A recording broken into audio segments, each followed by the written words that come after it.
Good morning, good morning, good morning. सभी लोगों को बहुत बहुत नमस्कार, नमस्कार, नमस्कार। आज से ठीक 60 डेज बचे हैं आखिरी लड़ाई के। सिर्फ 60 डेज बचे हैं, सिर्फ 60 डेज। ठीक 7 दिन बचे हैं। 7 दिन में हमारा एटीट्यूड, हमारा माइंडसेट, हमारा टेम्परामेंट कैसे रहना चाहिए, इसके बारे में थोड़ा बात कर लेते हैं। ठीक है। बहुत लोगों का कहीं कहीं कॉल और मैसेज आ रहा था कि बहुत पैनिक हो रहे हैं, हमसे बात करिए, 2 मिनट बात करिए, 2 मिनट बात करिए। अब सबसे 2 मिनट बात करना इतना पॉसिबल नहीं हो पाता है, लेकिन सभी लोगों का सवाल एक ही है। सवाल एक ही है, नहीं नंबर नहीं बढ़ रहा है, डर लग रहा है, दिमाग स्टक हो जा रहा है, सवाल पढ़ते तो सवाल ही समझ नहीं आता है, दिल भारी रहता है, मन उदास रहता है। सभी लोगों के साथ ये हो रहा है। तो सबसे पहले ये चीज समझ लीजिए, सिर्फ आप ही नहीं है, सभी लोगों के साथ ये होता है ना। सभी लोगों के साथ ये होता है। ठीक है, तो चलिए शुरू करते हैं। Good morning, good morning, good morning. चलिए शुरू करते हैं, चलिए शुरू करते हैं। वेलकम बैक इन यकीन 2.0। जय बायो बायो सलाम। Good morning, good morning. चलिए चलिए तो सबसे पहली बात कि कितने लोगों का सिलेबस हो गया है, सबसे पहले ये बता दीजिए मुझे। कितने लोगों का सिलेबस कंप्लीट हो गया है? अरे स्लाइड मैप ऑन नहीं किया, बोल कराने के लिए स्लाइड मैप तो ऑन करना पड़ेगा। ये नहीं है ना? कितने लोगों का सिलेबस हो गया है, सबसे पहले ये बता दीजिए। अब हम यहां पे रिजल्ट देखते हैं।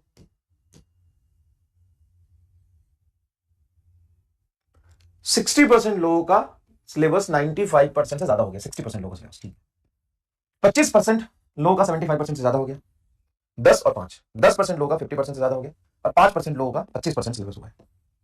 ठीक है, 25% सिलेबस हुआ है। वेरी गुड, बहुत अच्छी बात, बहुत अच्छी बात।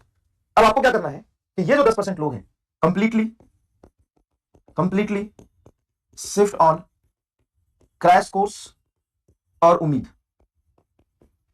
Same for here, same and same same. मतलब 60% जनता जो है वो ठीक है, बाकी इनको शिफ्ट ऑन क्रैश कोर्स या रिवीजन वीडियो जो दिया वहां से देखिए, और वन शॉट। ये आप अभी सिलेबस 1-2 चैप्टर बचा है, बैच से ही कंप्लीट करेंगे, बैच से ही कंप्लीट करेंगे। इधर उधर जाने की जरूरत नहीं है, कोई बड़ी बात नहीं है। क्रैश कोर्स के लेक्चर आपके बैच में डले हुए हैं, नहीं भी डले हैं तो आप उम्मीद के लास्ट ईयर के वीडियो देख लीजिए, कोई प्रॉब्लम नहीं। उम्मीद के लास्ट ईयर के वीडियो देख लीजिए, है ना। लेक्चर में जो पढ़ाया वो वीडियो देख लीजिए, उम्मीद के लास्ट ईयर के वीडियो देख लीजिए। इस साल की उम्मीद के लेक्चर जैसे आएगी, 1-2 चैप्टर बचा वो देख लीजिए, क्रैश कोर्स के लेक्चर बचे वो देख लीजिए। अब यहाँ पे सुनिएगा, अब इस बात से पैनिक होने की जरूरत नहीं है कि मेरा सिलेबस कितना हुआ है, 2 चैप्टर बचे, 3 चैप्टर बचे हैं, इस बात से। और जो मैं बोल रहा हूं वो फाइनल शब्द है। ये सफिशिएंट इनसफिशिएंट, सर मेरे लिए हो जाएगा क्या, सर ये करेंगे तो पूरा हो जाएगा क्या, सर ऐसे करेंगे तो हो जाएगा क्या, सर ये सफिशिएंट है क्या, ये सब कुछ सोच समझ के पूरे मुसवा से बोलो, उसको रिकंफर्म करने की जरूरत नहीं है। अगर 1-2 चैप्टर बचा है, चाहे कोई सा भी 1-2 चैप्टर बचा, आप यहां से करेंगे। कोई भी 1-2 चैप्टर बचा आप यहां से करेंगे, थ्योरी ऑप्टिक्स क्यों ना बचा आप यहां से करेंगे। थोड़ा दिमाग अपना भी लगाइए, और मैं जब यहां पे आके खड़ा हो रहा हूं ना, तो बहुत सोच समझ के बोल रहा हूं, बहुत सोच समझ के बोल रहा हूं। तो no need to reconfirm the things. आप मुझे बाद में सर आपने ऐसा बोला था, ऐसा कर ले क्या, तो जब करना था इसीलिए तो बोला है ना यार, प्लीज। बहुत सोच समझ के बोल रहा हूं। अब आगे सुनो। इस बात से फर्क नहीं पड़ता कि आपने सिलेबस कितना कंप्लीट किया है, आपने रिवीजन किया या नहीं किया है, आपने क्वेश्चन प्रैक्टिस किया या नहीं किया है, आपने टेस्ट दिया या नहीं दिया, इस बात से कोई फर्क नहीं पड़ता, क्योंकि सभी बच्चों के साथ कुछ ना कुछ प्रॉब्लम एसोसिएटेड है। फर्क इस बात से पड़ता है कि अभी आप सोच के आगे के 2 महीने कैसे जीने वाले हैं। आप जहां भी खड़े उससे आगे बढ़ेंगे कि नहीं बढ़ेंगे। अब उससे जब आगे बढ़ेंगे तो क्या पता आगे बढ़ते बढ़ते मोमेंटम इतना मिले कि सिलेक्शन आपका हो जाए। तो ये सोच के अभी डरने की जरूरत नहीं है। अभी ये सोचना है कि हम आगे कैसे बढ़े, सिर्फ हमारा ग्रोथ कैसे होगा। आप ओवर थिंकिंग करके, आप अपने दिमाग को भारी करके, आप पछता के क्या 2 महीना ठीक कर सकते हो? नहीं सर, लेकिन हमें नहीं लगता कि मेरा सिलेक्शन हो पाएगा, तो डिसाइड कर ले, या तो आज छोड़ दे, नहीं तो 2 महीना जान लगा के पढ़ और बीच में कुछ भी नहीं सोचेगा। अगर तुम्हें लगता है कि तुम नहीं कर सकता है तो आज ही छोड़ दे, अब छोड़ दे सब कुछ। अगर तुम्हें 2% भी डाउट है अपने आप पे, 2%, तो आज छोड़ दे करना, सब कुछ छोड़ दे, छोड़ दे, हटा। क्या फायदा 2 महीने बर्बाद करने का? हो गया ठीक है, 6 महीने, 8 महीने, 10 महीने बर्बाद हुआ, 2 महीने भी क्यों बर्बाद करेगा? लेकिन अगर तुम पे लगता है कि नहीं, चाहे जो कुछ भी हुआ, तो इस बात से पड़ता ही नहीं कि तू भाई लाखों की जनसंख्या है, अरबों के जनसंख्या वाले देश में तुम रहते हो, नीट में लाखों लोग परीक्षा देते हैं, उसमें से लाखों लोग ये सोच के समय खराब कर देते हैं कि मैं कैसे करूंगा, तो मेरे से होगा कि नहीं होगा, सर अभी इतना बचा, इतना फर्क ही नहीं पड़ता कितना बचा है, फर्क ही नहीं पड़ता तेरे नंबर कितने आ रहे हैं। फर्क इस बात से पड़ता है कि तू जो जहां है वहां से आगे कैसे बढ़ेगा, आगे कैसे बढ़ेगा। अरे तेरे 300 नंबर आ रहे हैं, 400 नंबर आ रहे हैं, तो 400 नंबर से आगे कैसे बढ़ोगे बताओ ना। क्या तरीका आगे बढ़ने का, क्या तरीका है, किस मेथड से आगे बढ़ सकते हो? बिना सोचे समझे मेहनत करो, अपने आप को टाइम दो, लास्ट के 2 महीने में पूरी फोकस से पढ़ाई करो, बस। और कुछ भी मत सोचो कि मेरे नंबर कितने आ जाएंगे, मेरा होगा कि नहीं होगा, मेरा लास्ट ड्रॉप है, फर्स्ट ड्रॉप है, ये है वो है, कुछ मत सोचो। लास्ट के 2 महीने सिर्फ और सिर्फ जिसने पढ़ाई पे फोकस कर दिया ना, बिना सोचे, उसका सिलेक्शन हो जाएगा, लाइफ में सक्सेसफुल हो जाएगा, मैं बता। ये मत सोचो, अपना प्लान बनाओ कि जितने समय बचे उसमें से कैसे हमें करना है। ठीक है, आगे आते हैं सबसे बड़े सवाल पे कि सर रिवीजन कैसे करना है, क्वेश्चन कहां से करना है, थ्योरी कहां से करना है, पीवाईक्यू नोट्स। तो चलिए मैं आपको बताता हूं। सबसे पहले जब रिवीजन करने जाते हैं तो थ्योरी हमें पूरे चैप्टर का 1 पेज या 2 पेज में रिवाइज होना चाहिए। तो आप थ्योरी रिवीजन के लिए मेड इजी की पीडीएफ मैं बैच में भी डलवा देता हूं, फ्री में दे दिया है, सब लोगों के पास है, टेलीग्राम पे अपलोड करा दिया है। ऐसा कोई नहीं होगा जिसके पास फिजिक्स मेड इजी का पीडीएफ नहीं होगा, मैंने फ्री में दे दिया सब लोगों को। हार्ड कॉपी चाहिए तो कहीं ना कहीं से जेरॉक्स कराना पड़ेगा या खरीदना पड़ेगा, नहीं तो पीडीएफ मैंने मतलब ऐसा पहला बुक होगा जिसका ऑथर खुद ही पीडीएफ फ्री में दे रहा है। अब फिजिक्स मेड इजी का भी पीडीएफ दे दिया, इसका पीडीएफ मिस्टर फिजिक्स का पीडीएफ आपके बैच में अपलोड करा दिया मैंने। एक दो चैप्टर का मिसिंग होगा तो मैं ढूंढ के करा दूंगा। कई बच्चों ने बोला कि सर इसको भी बुक के फॉर्मेट में ला दो, हाँ तो बुक के फॉर्मेट में ला देंगे, जिसको चाहिए वो कर लेना। जेरॉक्स निकालोगे तो भी 250-300 रुपए लेंगे, बुक के फॉर्मेट में आ जाएगा तो भी 250-300 लगेगा।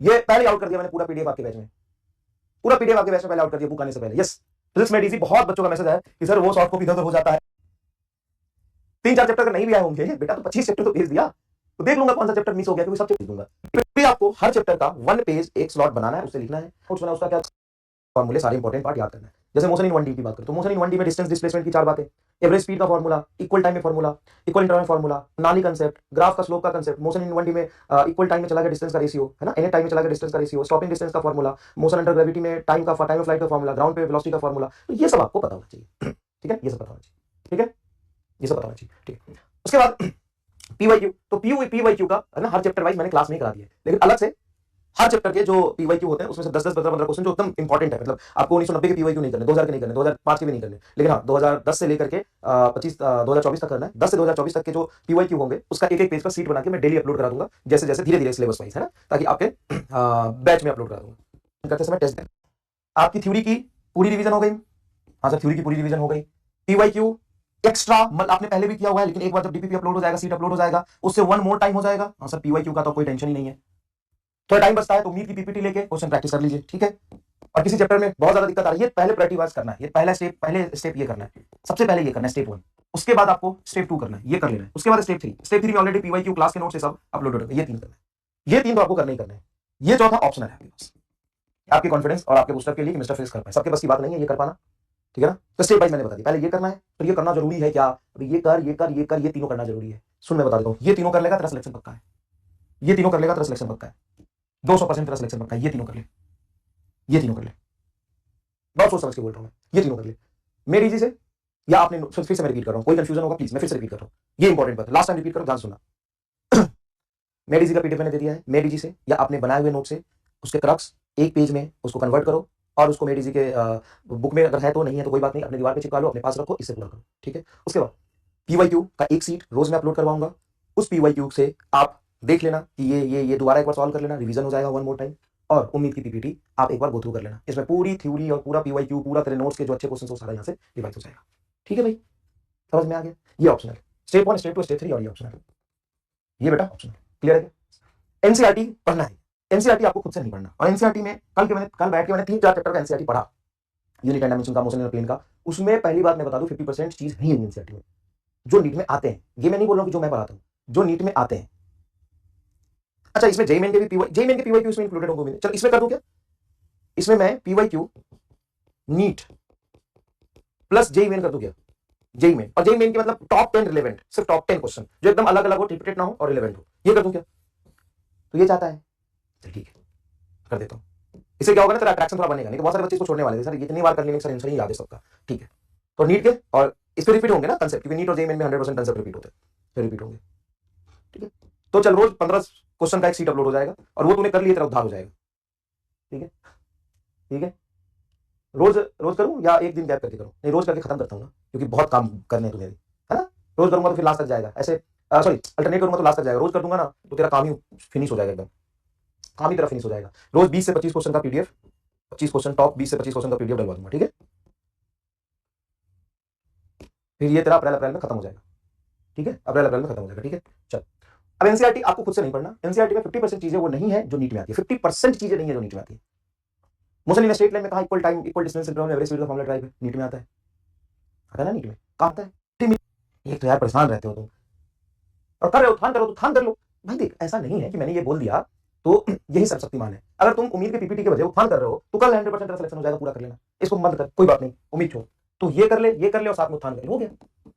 उत्थान तो यार बहुत मेहनत से बनाया था पिछले साल, बहुत अल्टीमेट है वो, अल्टीमेट है ये, कर ले, ये कर ले, तो छोड़ दे, ये छोड़ दे, ये तो स्टेप 1 जरूरी है एकदम, ये तो करना ही है, क्लियर है। स्टेप 2 ये तो करना ही है, क्लियर है। स्टेप 3 ये तो उत्थान कर ले या उम्मीद की पीपीटी कर ले, ऑप्शनल है।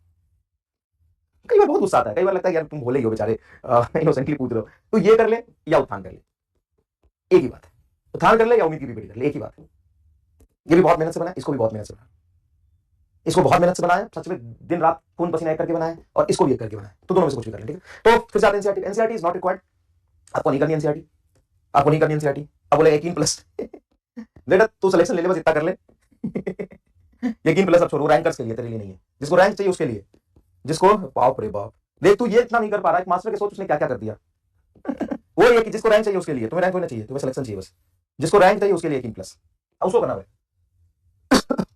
जिसको रैंक चाहिए उसके लिए यकीन प्लस, सोच कितना कुछ कर दिया तेरे लिए, ठीक है। खैर छोड़, तो एनसीईआरटी इज नॉट इंपॉर्टेंट, खुद से नहीं पढ़नी है, लेकिन एनसीईआरटी का एक क्रक्स, एक सीट हम बनाएंगे जिसमें कंप्लीट एनसीईआरटी कवर होगा, जिसमें एनसीईआरटी के मिड एक्सरसाइज के एग्जांपल होंगे, जैसे नीट डायरेक्ट सवाल पूछ लेता है ना, डायरेक्ट सवाल पूछ लेता है, बहुत कम चीजें एनसीईआरटी में, लेकिन जितनी चीजें उसको हम कवर कर लेंगे, पॉइंट टू पॉइंटर और समरी में से जो सबसे इंपॉर्टेंट बातें हैं, जो सच में कुछ कह रहा है, एक तो बहुत कॉमन सी बातें बताता है कई बार वो, जैसे उसने 5 पॉइंट लिखे, 5 पॉइंट में हो सकता है 3 पॉइंट ऐसी बातें तो बिल्कुल नहीं भाई आते, लेकिन 2 बातें बहुत इंपॉर्टेंट है, वो 2 बातें बाहर निकाल के आपको रोज मिल जाएगी, 2 पॉइंट्स आपको कवर करके एक्स्ट्रा मिल जाएंगे समरी में और पॉइंट टू पॉइंटर में। एक्सरसाइज के कुछ ऐसे क्वेश्चन है जो यूनिक है ना, जो थोड़े लग रहे हैं कि ऐसे आने चाहिए, वो आपको करा देंगे, है ना। इस सब को निकाल के 1 पेज शॉर्ट नोट्स में कवर करेंगे हम लोग एनसीईआरटी। इसके लिए मैं सीट अपलोड करूंगा और क्लास भी लूंगा एनसीईआरटी का, सीट एंड क्लास, है ना, एनसीईआरटी क्लास एन के पढ़ेंगे, सिर्फ कंप्लीट 12th का दो या फुल, अगर 4 से 5 में बोल रहा हूं तो अब स्टार्टिंग में 4 रखो फिर 5 कर देना, अभी 4